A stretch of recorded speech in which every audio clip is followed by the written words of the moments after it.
Web Reactiva, episodio 31.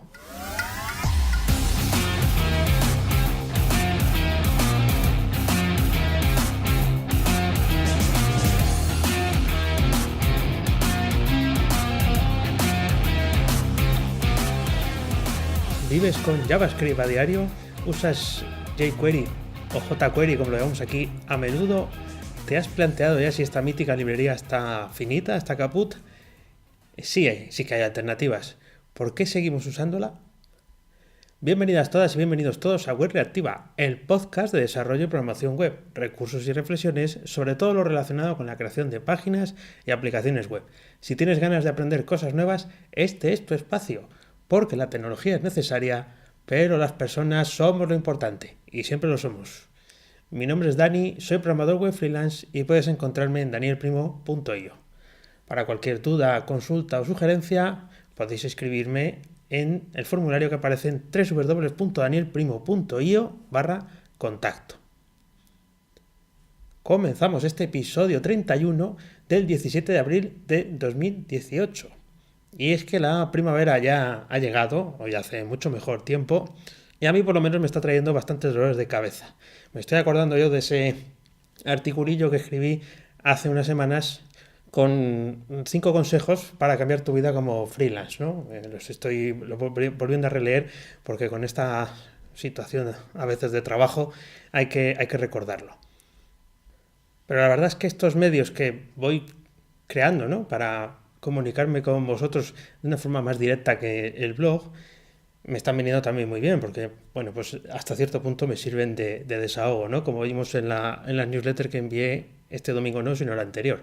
En la última os hablaba un poco de cómo reconstruir el currículum, ahora que está este tema tan de moda aquí en las noticias en España, para aquel que las vea, pues sobre másters y demás, bueno, pues cómo reconstruir ese currículum escribiendo un sobre mí.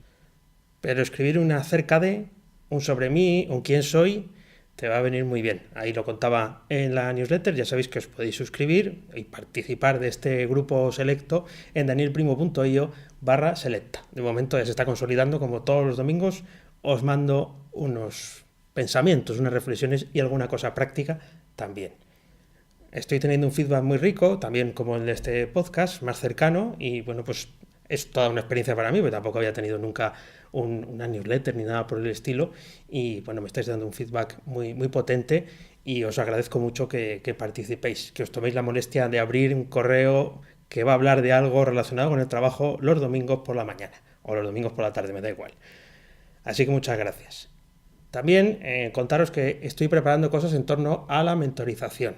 Sí lo he mencionado por aquí, pero estaba esperando que la cosa se consolidara también con Emilio, que es un crack, que va por delante de mí, me lleva con la lengua fuera.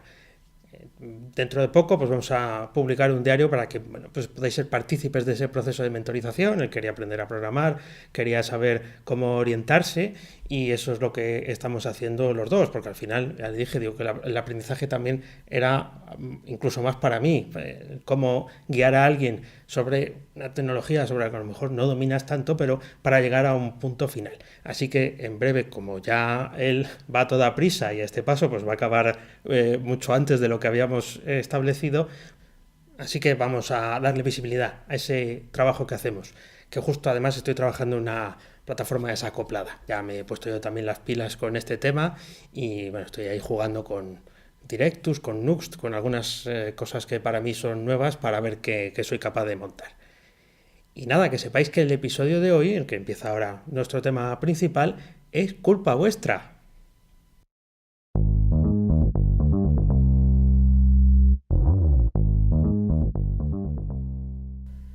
Te contaré una historia. Viajamos hasta abril de 2028, en un cruce de 4 calles cualquiera, en una ciudad cualquiera.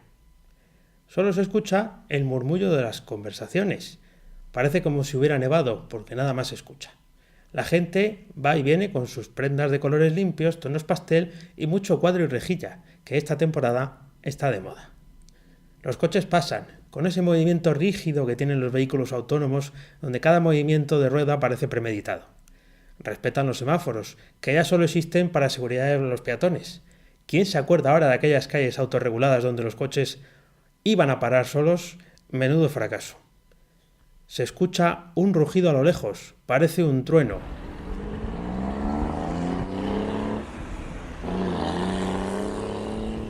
Son cilindros a plena potencia. Está llegando un térmico. Todos giran la cabeza al pasar. Por la expectación parecería que es un viejo Ferrari o un Tesla cohete. Con sus ruedas gordas, sus elegantes líneas, llega al semáforo en rojo. Un señor con gorra mira con orgullo, recordando tiempos pasados. Dos chicas a su lado se preguntan: ¿no estaban prohibidos estos? ¿Cómo podían vivir antes con tanto ruido? Otra pasa a su lado sin enterarse de nada, hasta que ve un tubo de escape y le saca una foto. Sí, al tubo de escape. Cambia a verde y esta belleza clásica, de corazón poderoso, quemando toda su gasolina, vibrando desde el salpicadero hasta el último tornillo, sale pitando. Vuelve a ser el centro de atención de todo el cruce de aquella ciudad mientras se aleja. Y es que nunca una furgoneta de Ford pensó ser la atracción de tanta gente.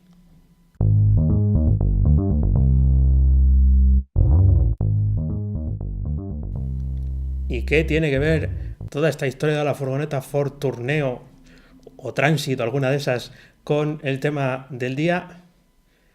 Tal vez en este caso me haya podido la nostalgia tecnológica. Y es que hace unas semanas lancé una encuesta en el canal de Telegram para que respondierais a la pregunta, los que por allí estáis, ya sabéis, t.me/webreactiva, ¿qué framework o librería para JavaScript frontend utilizas mayoritariamente? La pregunta era muy concreta, un poco así corta y escueta, pero era muy concreta. JavaScript, frontend, framework o librería. Y bueno, habéis respondido 36 personas, que no está mal porque es más o menos un tercio de la gente que está en el canal, y los resultados, bueno, pues fueron más sorprendentes de lo que yo pensaba. Porque un tercio, más o menos, un 36%, votó por jQuery, por jQuery, destacándose en primera posición. Luego hay un grupo, ¿no?, en segunda, que va en orden descendente: Angular con 6, Vue con 4 y React con 3.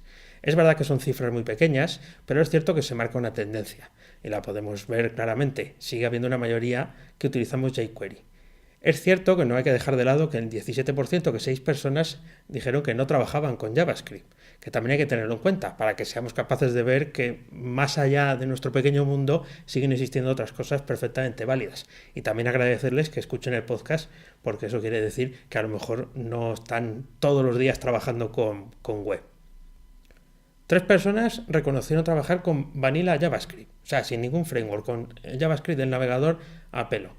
Y ahí mi sincera enhorabuena, porque eso requiere también un cierto esfuerzo, aunque se le puede sacar todo el partido, es mucho más rápido, como luego veremos. Una dijo que no trabajaba con ninguna de las opciones anteriores, así que si me está escuchando, por favor que me escriba por alguno de los métodos de contacto y me diga cuál utilizaba, porque yo coloqué Ember, otra framework también para frontend, que pensaba que a lo mejor alguno utilizaba, pero no, en esto no lo ha votado nadie. Así que está bastante claro, ¿no?, que jQuery es el protagonista. ¿Y por qué sigue jQuery en la cresta de la ola? Bueno, haciendo un poco de historia, he repasado un cronograma que tienen en su web y apareció ya en 2006, o sea que es todo un histórico de la web. Y venía a arreglar un problema de compatibilidades entre navegadores, pues en el tiempo estaba Internet Explorer dándolo todo. Y bueno, pues este sistema permitía, sin preocuparse mucho de qué navegador era, aunque yo de esto también te digo que tengo un vago recuerdo, o sea, entonces ahora parece que lo veo todo como muy fácil, pero seguro que en aquel momento no era tan sencillo. Bueno, pues te proporcionaba métodos, propiedades y cosas para poder trabajar sobre el DOM a nuestro antojo, o sea, poder cambiar lo típico, las clases y demás, con una sintaxis sencilla. También venía de la mano aquello de poder conectar con una URL externa y poder lanzar Ajax, ¿no? Una URL externa, quiero decir, un proceso Ajax, una carga síncrona para enviar datos, para recogerlos, y también tenía facilidades en ese sentido. Esto era un clásico para trabajar con formularios. Aparte de lo típico de recargar la página, pues con esto podías hacer en aquellos tiempos que dándole a un botón de enviar, el usuario viera un mensaje actualizado en pantalla. También el tema de los formularios siempre ha sido importante en web, eso no es ningún secreto, pues nada, te permitía hacer lo típico, ¿no? Lo del checkbox, etcétera. Y animaciones, que algunas cosas jugamos con ellas porque era lo primero que tenía animaciones. No recuerdo si en el 2006, porque daros cuenta que es cuando apareció la versión 1, aproximadamente por el mes de junio. Luego esto siguió creciendo. Llegó a pesar hasta el fichero de jQuery hasta 100 kilobytes en la versión 1.11.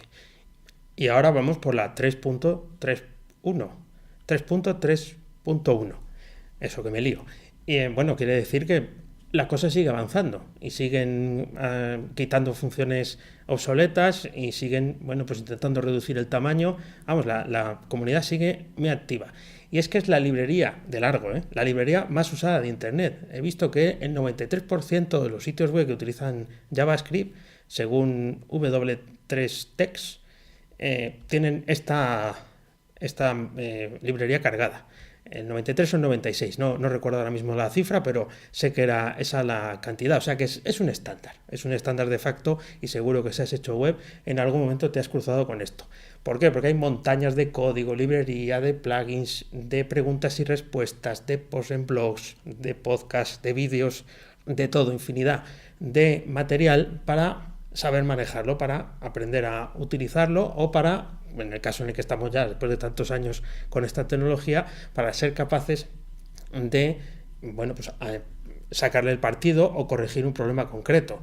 ¿Quién no ha tenido ese problema, ¿no?, de tener que colocar un checkbox activo o no activo en función de otra selección que has hecho en el formulario, o al revés, marcar un checkbox o sacar unos campos como obligatorios cuando bueno, pues necesitas tener ese campo como obligatorio en función de otra cosa que has hecho en el formulario? Bueno, es un poco rollo, pero yo creo que todos me seguís el hilo. Entonces, ¿quién no ha, bueno, pues sucumbido a buscarlo en Stack Overflow para buscar una respuesta rápida o hacerlo él mismo en unas poquitas líneas? Pues ya lo tienes resuelto. La verdad es que he echado un vistazo a Stack Overflow para ver cuáles eran las preguntas más populares que había con la palabra clave jQuery. Y en efecto, pues corroboran un poco lo que estoy diciendo. Y hablamos de millones de visitas en estas preguntas. No tengo la cifra delante, pero millones de visitas y muchísimos miles de me gusta. Por ejemplo, ¿cómo compruebo que un elemento está oculto? Con jQuery. Claro, ¿con qué iba a ser si no? ¿Cómo compruebo que un checkbox está chequeado? También con jQuery. ¿Cómo marcar chequeado a un checkbox? ¿No? Al contrario. ¿Cómo detectar un clic en un elemento? O sea, cómo capturar el evento clic. O cómo cambiar una clase con jQuery, que yo creo que es nuestra herramienta favorita para poder hacer esos jueguecitos que a veces nos traemos entre manos para que las cosas cuadren y funcionen un poquito mejor. Además de esto, por reseñar algunas de las cosas de esta larga historia, en los enlaces de las notas del programa tenéis una entrevista con el padre fundador de todo esto, que se llama John Resig. Bueno, pues decía que después de todo este tiempo, pues les ha dado tiempo a hacer un montón de cosas. Y una de ellas, que a mí siempre, esto ya sabéis que me llama la atención, es la jQuery Foundation, una fundación jQuery que luego se ha convertido en la JavaScript Foundation para albergar todo el ecosistema de JavaScript, ¿no? Es como un sitio donde poder dar acogida a un montón de proyectos que no me he leído las reglas de la fundación, pero entiendo que apoyan y soportan, porque también he visto por ahí que está la Linux Foundation metida entre medias, ¿no? Entonces, organizan eventos y tal. Entre las librerías que hay un montón, pero sí he visto así a abuela pluma, Moment.js, Webpack o Grunt. O sea que sí que hay unas librerías de cierto calado. Hay muchas más.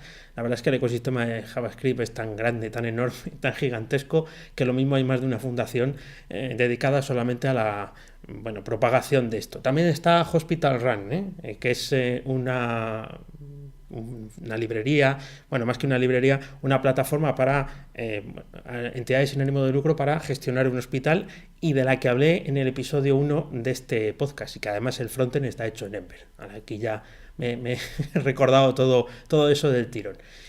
Bien, por tanto, sigue siendo un proyecto activo, seguimos pudiéndolo utilizar, ¿Dónde radica su éxito? Bueno, pues que primero, evidentemente no lo he dicho, pero yo creo que todos lo sabéis, es software libre, se puede utilizar bajo cualquier condición y eso ha contribuido a expandirlo. Luego, además, pues que surgió en el momento adecuado y que pronto lo adoptaron grandes empresas. He leído que Nokia, por ejemplo, lo adoptó, pero seguro que otras muchas que no he leído en la documentación, pero todos lo hemos adoptado. También lo adoptaron nuestros queridos y monolíticos CMS, o por ejemplo Drupal, WordPress y muchos otros más. La adquirieron, ¿no? La utilizaron desde muy al comienzo, cuando había otras librerías parecidas que hacían lo mismo, pues optaron por esta, porque parecía que era la que más desarrollo tenía, o la que más lejos iba a llegar, y entonces pues acoplaron su sistema de JavaScript a esta librería. En el caso de Drupal, pues el acople es bestial, ¿no? Porque, bueno, digamos que Drupal soporta unas versiones en el core de Drupal que luego tú podías extender con algún módulo, o sea, ampliar la compatibilidad a versiones más modernas, pero incluso en algunos proyectos podía suponer un freno, ¿no? Para no poder utilizar alguna de las funcionalidades más modernas. Tal era el punto de acople. Entonces, claro, estamos en ese punto en el que, bueno, ¿quién no ha tocado algo rápido en jQuery para hacer ese cambio de color, ese cambio de clase en el primer elemento para que salga con otro, bueno, con otra clase o que salga con un padding, o quien no ha hecho lo de que decía antes de alterar el comportamiento de un formulario en 2, 3, 4 líneas sin mirar muy bien ni cómo ni qué, quiero decir, simplemente para resolver un problema puntual, o esconder un texto, o cambiar un texto por otro, cosas de estas las hemos hecho todos. No es que esté mal, pero bueno, todos sabemos que luego eso siempre implica algunas complejidades si luego hay que mantener los sistemas. Claro, el precio que se paga por esto, bueno, viene un poco de la mano de esto del monolito, ¿no? Que es, bueno, ya sabéis, monolito es, tenemos el frontend y el backend bajo el mismo paraguas, en el mismo sitio, sin desacoplar. El HTML, incluso el JavaScript lo genera la propia herramienta que también trabaja con la base de datos y bueno, pues es un procedimiento que sigue siendo válido y sigue siendo útil, pero es cierto que tenemos ya otras alternativas, pues sobre todo más escalables o con menos problemáticas de las modernas, por así decirlo y resumiéndolo mucho. Entonces tocábamos el DOM, tocábamos el HTML desde fuera, ¿no? Y además lo reaprovechábamos así, sin tomar prisioneros. Lo reaprovechábamos para almacenar ahí datos en un atributo de una capa. Bueno, lo hacemos, estoy hablando en pasado, pero lo hacemos. No estamos en 2028 como en el cuento, ¿no? Y nada, pues aprovechábamos eso desde fuera, desde ese ficherito JavaScript, cuando poníamos lo del document ready, ponemos eso y activamos lo que queremos sobre el DOM. Esto es muy cómodo porque así no tenemos que modificar las plantillas que sacan todas esas clases y todos esos componentes que nos sacan este tipo de plataformas. Genero el HTML y luego ya me ocupo de él. Además, de la mano de jQuery también surgieron otras librerías, me fijo en dos. Una que es jQuery UI, que era para interfaces gráficos. Seguramente hayáis pasado por ella en el momento en el que hayáis utilizado otra librería que se apoyaba en jQuery, y jQuery Mobile, que esta yo sí que la utilicé en un proyecto y me arrepentí profundamente. Bueno, esta librería lo que hace es, bueno, pues darte soporte para eventos que tienen que ver con el móvil, el swipe, el touch y todas estas cosas. Pasamos página y llegamos a eso que habéis contestado unos cuantos, que utilizáis Vanilla JavaScript, el JavaScript a pelo, el que está pegado a ese motor, a esa renderización, a esa máquina de JavaScript que está en el corazón de todo navegador. Qué bonito esto, de que los navegadores tengan corazón. Bueno, pues se puede hacer con Vanilla JavaScript todo lo que hacemos con jQuery sin tener que cargar esta dependencia. A mí cada vez me gustan más las librerías que no te implican tener una dependencia sobre otra. Por ejemplo, en el canal de Telegram lanzaba el otro día Glider, que es para hacer slide shows, los típicos sliders, con JavaScript, pero sin agregar ninguna dependencia. No utilizan jQuery, no utilizan nada. Hay varias de estas y de hecho en los enlaces de las notas del programa os pongo unos enlaces a librerías libres de dependencias. que además tienen la característica de que suelen ser modulares, con lo cual tú, bueno, pues vas acoplando lo que a ti te interesa. También os dejo en esas notas el enlace a una web, a un tutorial que hay en GitHub, traducido del inglés, que sería Tú no necesitas jQuery o jQuery, ya que estamos hablando en español, que se centra en dar pues una contrapartida, un ejemplo de cómo se llama a un método, cómo se cambia un atributo del HTML con jQuery y cómo se haría con el JavaScript nativo de Internet Explorer. Que entiendo que esto último es porque sea el más restrictivo. También habla, por ejemplo, de la alternativa a esa librería Ajax que viene con jQuery, que es el Fetch API, que es de lo que hablábamos muy brevemente, pero eso sí, en el episodio 27, cuando pues traíamos aquí al podcast las PWA. También están las promesas, que es un elemento pues que nos permite no hacer ese código espagueti tan típico del JavaScript y manejar mejor el flujo de nuestros datos o de nuestros procesos, también con async await. Esto es un mundo por descubrir, seguramente lo trataremos en algún vídeo o en algún otro podcast. Es mucho más rápido trabajar con Vanilla JavaScript, pero yo creo que tiene un inconveniente, y es que, claro, lo tenemos que hacer todos nosotros. Entonces el soporte se lo tenemos que dar nosotros, las capas de abstracción, etcétera, etcétera. Y si no, podéis hacer la prueba y descargaros el framework que hay en vanillajs.com, donde podréis ver cuánto ocupa, ¿no? Para que os podáis hacer una idea de que no hay mejor framework que este por el poco espacio que tenemos. Entonces, tenemos claro que es una alternativa, pero vamos a ir un poquito más allá. ¿Y qué vamos a disfrutar? Que es lo que decía en el título, que a lo mejor es un poco confuso porque pensabais que vamos a disfrutar con jQuery. No, esto no tiene nada que ver con jQuery y no voy a descubrir nada. Yo estoy aprendiendo sobre este framework y creo que es una gran alternativa y que debemos saber qué es lo que hace. Los que venimos de este mundo, no os digo anticuado, pero sí, pues por buscar alternativas. Ya sabéis que aquí siempre promulgamos no ligarse solo a un framework y sí conocerlos. Pero yo en este caso sí que estoy dando mis primeros pasos con Vue, Vue.js. Sí, ese es, no creo que sea ninguna sorpresa para nadie, pero a mí eso me enganchó, lo del framework progresivo me enganchó. Porque habitualmente los frameworks lo quieren abarcar todo y el concepto de Vue no es precisamente ese. Es como trabajar a la vieja usanza, donde tú vas colocando tus cositas y vas aprendiendo poco a poco a ir sumando para mejorar tu plataforma. Lo estoy viendo precisamente con Emilio, que está trabajando sobre Vue para montar su aplicación. Os dejo en las notas del programa un articulazo, yo creo que es muy bueno. Seguramente los que seáis expertos en Vue, para vosotros a lo mejor no es tan bueno o no es tan definitivo, pero es un artículo de Sarah Darsner en Smashing Magazine, donde habla o compara, no es la única en hacerlo, pero a mí me gusta cómo lo hace, compara jQuery con Vue y las cosas tradicionales que se hacen en jQuery, cómo podríamos hacerlas con Vue. Y ahí descubres que al final todo tiene mucho más sentido utilizando pues lo que nos ofrecen este tipo de frameworks, esta comunicación entre el frontend y el usuario, e incluso entre el frontend y lo que hay en el backend. Lo primero de todo porque nos saca de una vez por todas del dichoso monolito, que sí, que está muy bien, pero que para proyectos con un poco de entidad tenemos ya que empezar a pensar en que no está tan correcto. Nuestro frontend no tiene por qué saber qué hace nuestro backend, solamente recibir o mandar la información. Así que tu mente se tiene que ir desacoplando en ese sentido. Aunque evidentemente, siempre lo digo, es una opción. No tenemos por qué tener este camino, tenemos que seguir todos el mismo camino, pero a mí me parece que es muy interesante. Al contrario que jQuery, almacena los datos en el DOM. O sea, no metemos ahí una clase para hacer el cambio, sino que es el DOM el que cambia en función del estado que guarda Vue.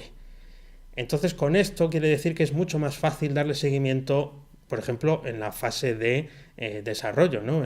Cuando hacemos el debug.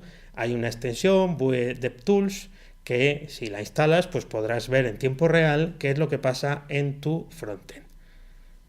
Además, el tamaño de Vue es algo más pequeño que sus competidores. No tengo aquí el dato exacto, pero yo creo que son por lo menos 20 o 30 kilobytes menos que Angular o React. Eso, para empezar, está muy bien. Otra cuestión, no es dogmático. Puedes trabajar directamente, de hecho así empiezan todos los vídeos y todos los tutoriales, puedes trabajar directamente cargándolo desde el CDN. en un fichero HTML. Esa simpleza hace que comenzar con él, la verdad es que sea una cuestión de minutos. Enseguida vas a tener un resultado. ¿Y cómo no me voy a enamorar yo de Vue si resulta que es reactivo? Pero si estás escuchando Web Reactiva, ¿cómo puede ser que yo no sepa sobre esta tecnología? Bueno, pues es reactivo. También os dejo en las notas del programa un artículo de André Stals, que es muy mítico y que yo lo repaso de vez en cuando porque trata de explicar qué es la reactividad en esto de la programación. Os lo dejo ahí porque sería un tema que nos tiraríamos aquí horas hablando de ello. La documentación de Vue yo creo que ha sido uno de los objetivos claros del proyecto y seguro que Ban Yu, que es el fundador, se lo tomó muy en serio, ¿no? El tener siempre una documentación clara. Y como es progresivo, puedes desarrollar aplicaciones completas a través de todo su ecosistema y lo puedes hacer tan grande como quieras. ¿El ecosistema qué incluye? Bueno, pues incluye muchas cosas. Pues, por ejemplo, Vuex, que es para manejar estados, Vue Router para enrutar, VuePress, que acaba de salir, que es para generar sitios estáticos, o incluso Vue ya era universal, por así decirlo, de salida y podía generar sitios en el servidor con el Vue SSR.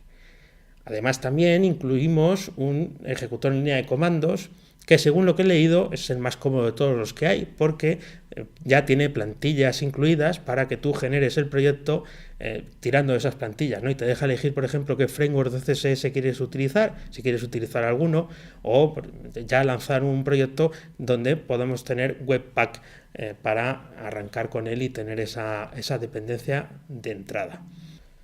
Una cosa buena a la que todavía no he llegado, pero que he visto ya decenas de veces, es poder desarrollar tus propios componentes y gracias a Webpack en el mismo fichero, en un fichero .vue, lo que puedes tener es por una parte la plantilla HTML que vas a generar, por otra el JavaScript o el TypeScript que funciona sobre ese componente y en un tercer bloque los estilos que vas a relacionar con ese componente también.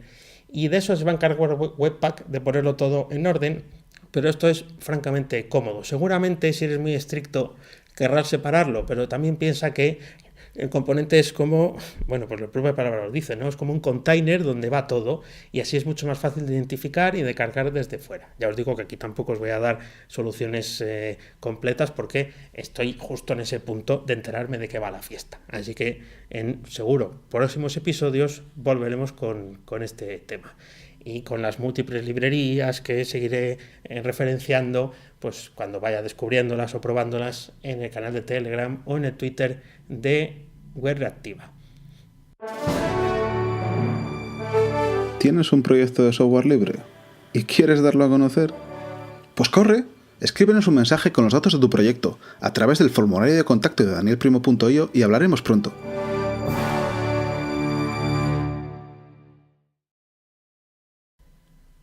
Ya sabes entonces que nos puedes encontrar en Twitter como @webreactiva o en el canal de Telegram que ya he mencionado varias veces t.me/webreactiva.